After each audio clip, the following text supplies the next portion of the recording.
As you know, I'm quite fond of saying that magic is not what it appears to be. And when it comes to the lesser banishing ritual of the pentagram, that is especially the case. In fact, when I say magic is not what it appears to be, I'm usually thinking of what the lesser banishing ritual of the pentagram does, because this ritual is not what it appears to be. Okay, I'm going to go through these points relatively quickly, but I'm assuming it might be possible to explain to everyone what this ritual actually does. Okay, it is not necessarily protecting you from evil. All right. All right. So when somebody takes up this practice, they maybe they might feel like they're being baited into performing a ritual that protects them from negative influences, and that should be a wonderful thing, right? But what actually happens when you do this ritual is the negativity in your life gets worse, and that's because that's what this ritual actually does. It provokes that drama to come out. All right, so people will know that the lesser banishing ritual of the pentagram is essentially a way of drawing a magical circle around yourself and then putting up these 4 different pentagrams around yourself as sort of wards or banishing symbols that supposedly repel evil influences. Okay, they actually do sort of do that. And the idea then is you can evoke spirits to appear outside the magic circle, and the magic circle will protect you from them. And if the magic circle is broken, those demons will they can invade your space and tear you to pieces. That's the mythology, anyway. Of course, that doesn't really happen. But the what the ritual does, though, it does tend to provoke demons to appear. Okay, so there is a truth to this, but it's not what it seems.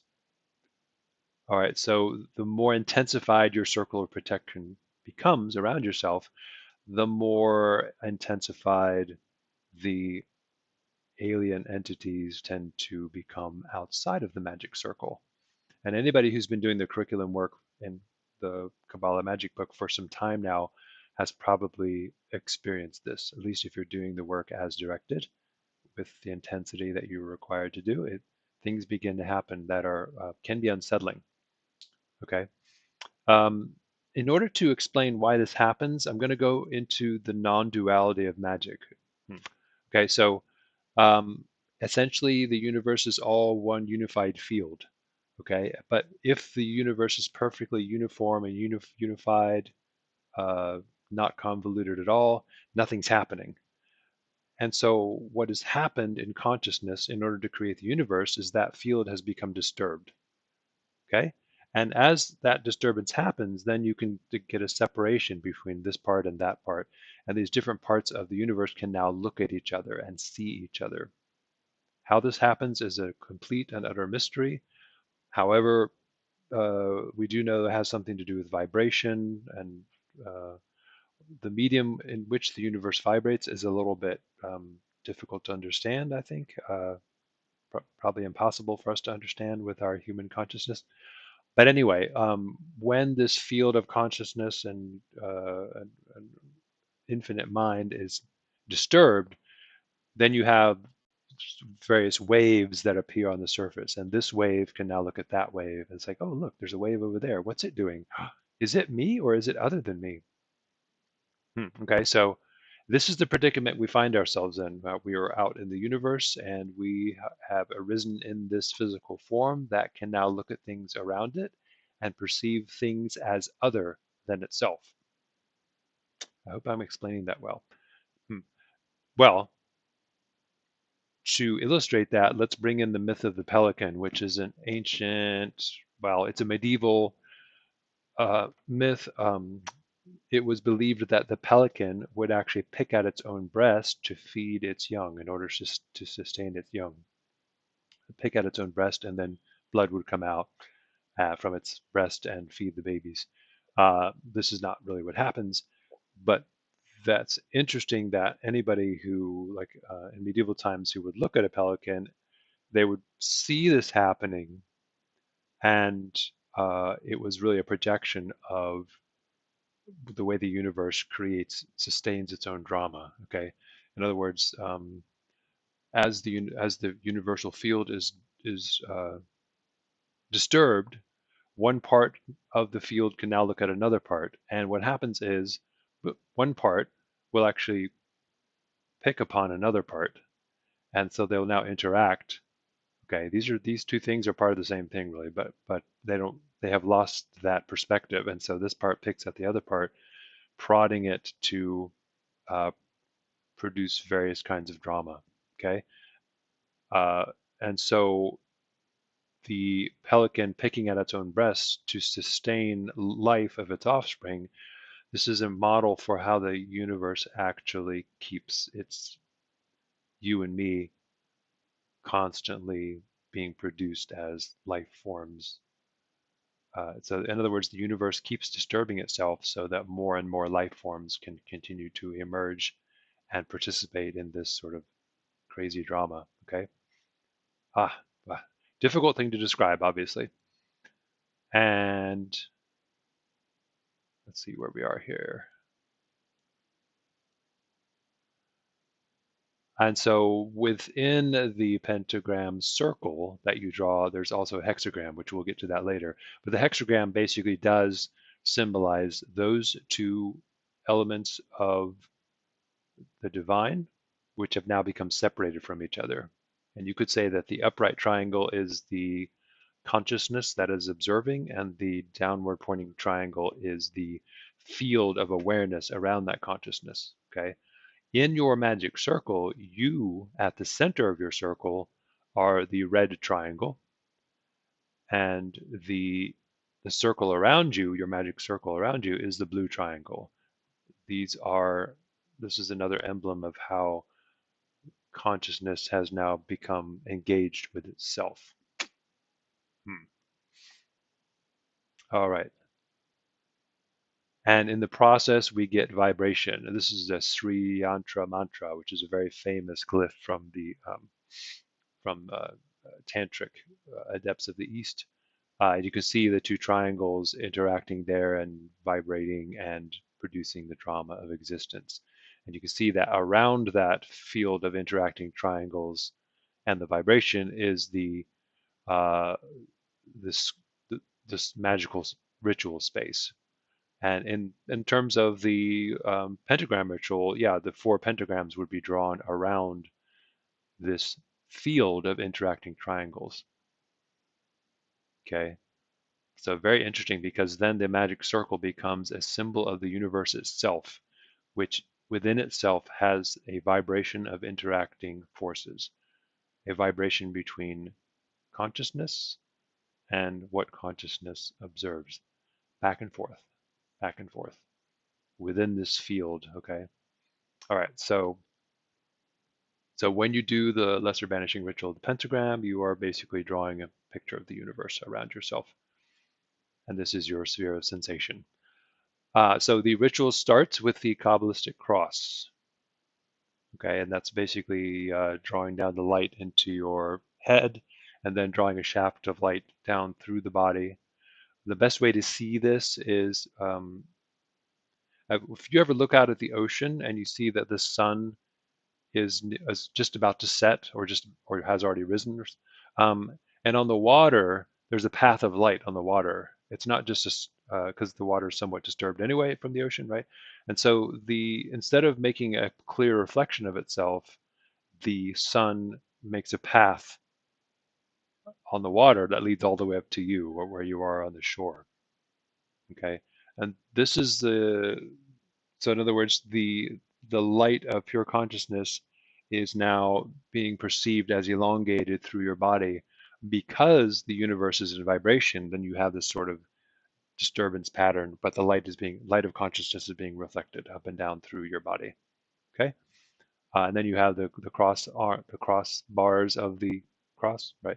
Um, the side arms of the cross that you generate as well, which indicates that that energy is now being extended into manifestation. Okay, the balancing effect. It also invokes a Christian element of sacrifice and things like that too. All right, and then you draw the pentagrams around yourself. Okay, each of the pentagrams itself is a symbol of the universe. So anytime you draw a magical symbol, that symbol should be seen as the entire universe appearing in one particular way. I hope that starts to clarify how magic works. Okay, well, for many of you it might fog things up, but so if the universe appears in one particular way, then it's going to take that abstract form. Okay, and the pentagram is just one of those forms. One of the most interesting things about the pentagram is that it's in the shape of a human being with the arms out to the side and the feet down below and the head up top. I think that's what led Aleister Crowley to say every man and every woman is a star. It's just kind of obvious that's the upright pentagram that he was thinking of. And what this tends to do is put an image of an abstract human being before you, behind you, and to the left and to the right.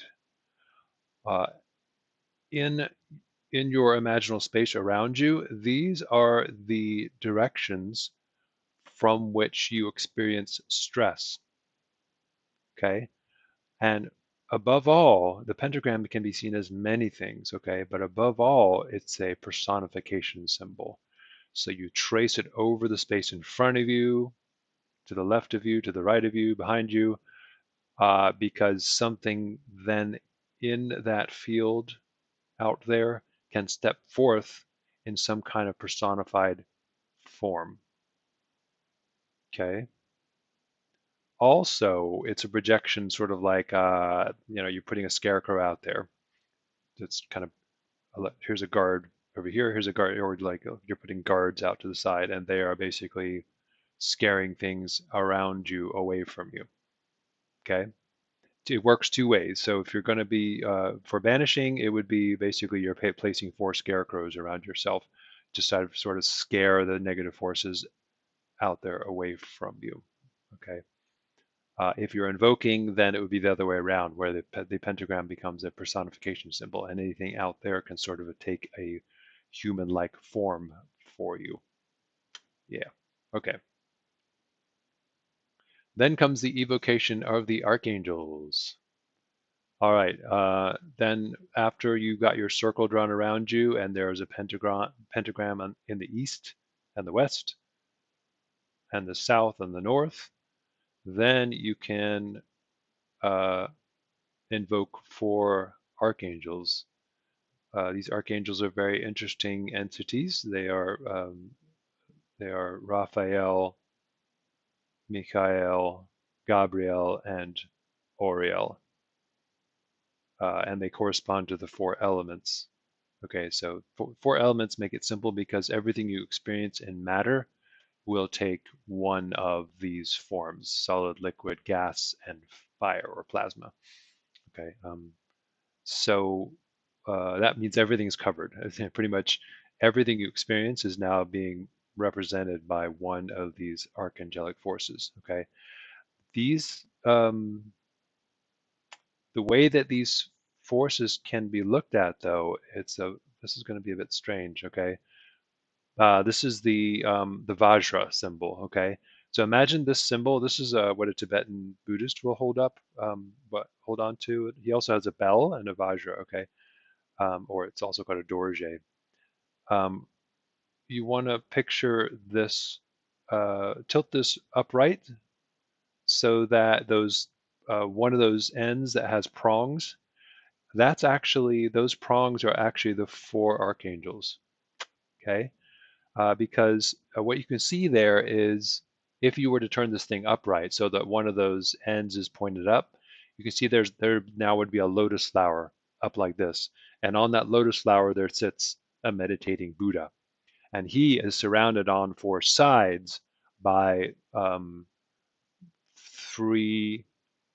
4 spirits. Sometimes it's 2 spirits, okay? Usually it's 4 spirits. Sometimes it's more than that. And these represent offshoots of his own Buddha nature, let's say, okay? The projected forms of his Buddha nature out there in consciousness, okay? So if you picture yourself in a Western perspective, sitting inside your magic circle, the 4 archangels around you are these interesting looking prongs of the Vajra symbol, okay?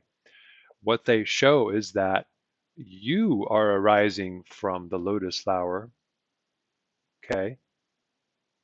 But so is everything else. So if anything appears outside of your magic circle, it's also coming from the same source.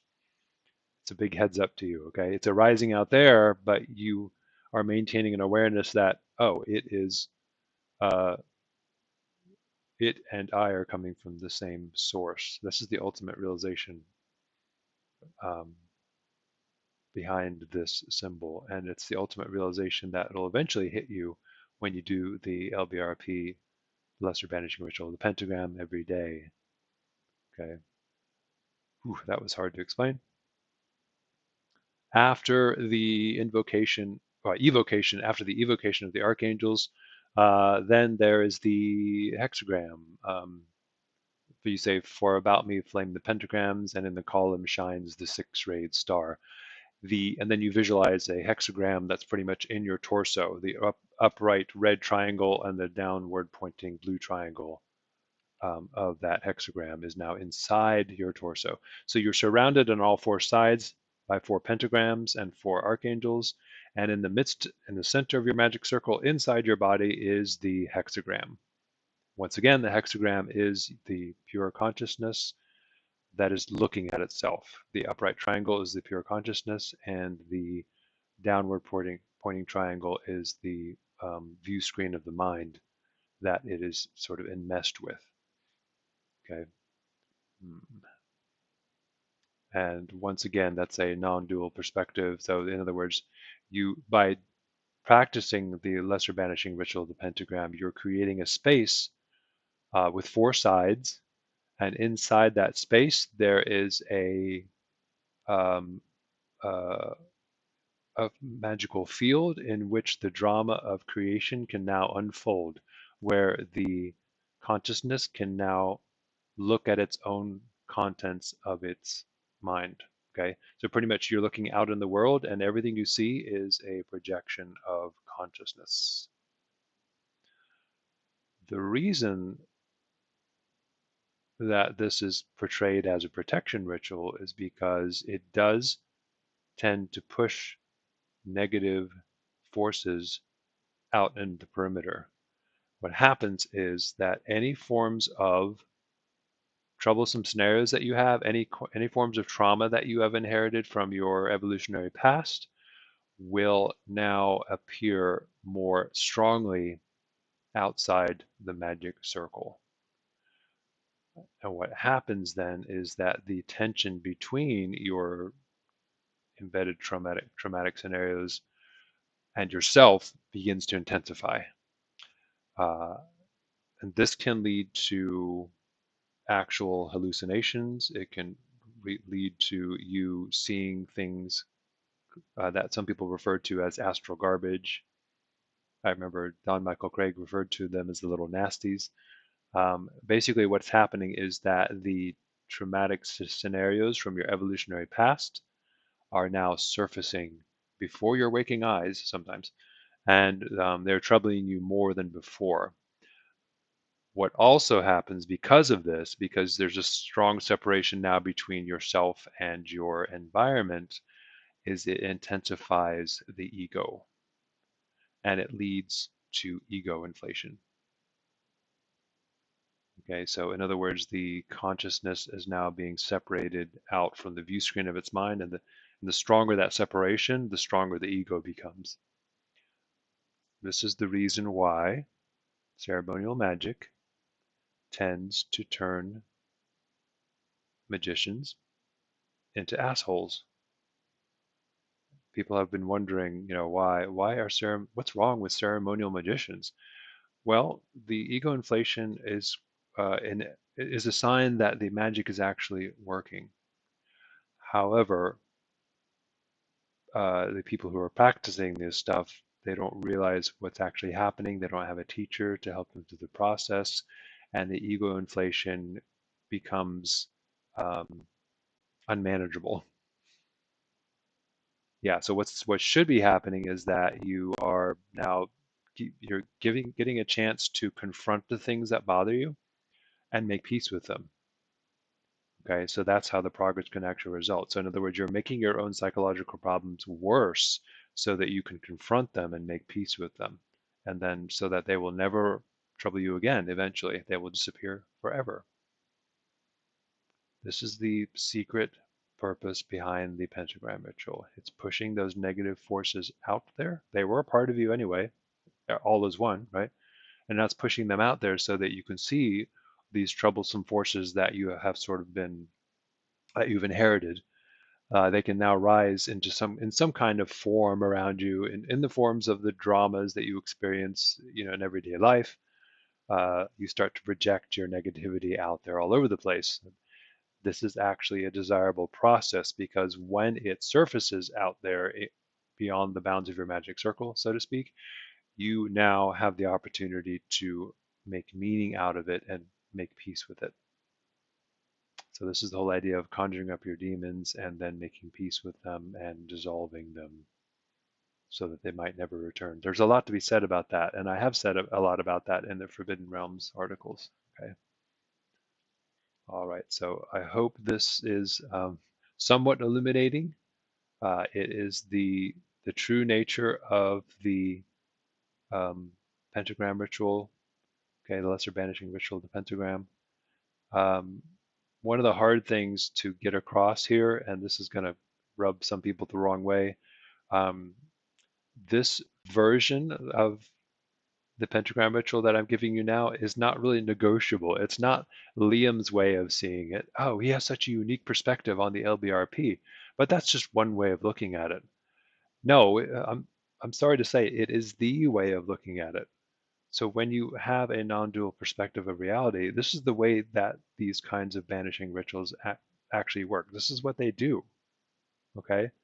So there are a lot of fantasies about, using them to protect you from negative influences and all that, that are not true.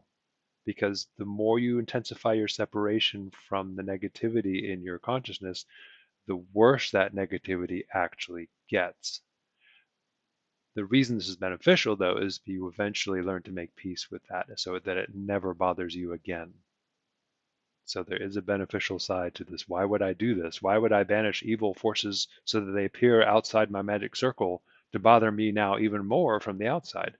Well, that's why, so that I can make peace with them and they eventually will not bother me again. Okay? And this interesting stuff that can happen too. They don't necessarily go away. Not all forces dissolve completely. Okay, so there's something to be said for making friends with spirits and keeping them around because not all of them will disappear forever. But that's a subject for a future. That's a subject for a future recording.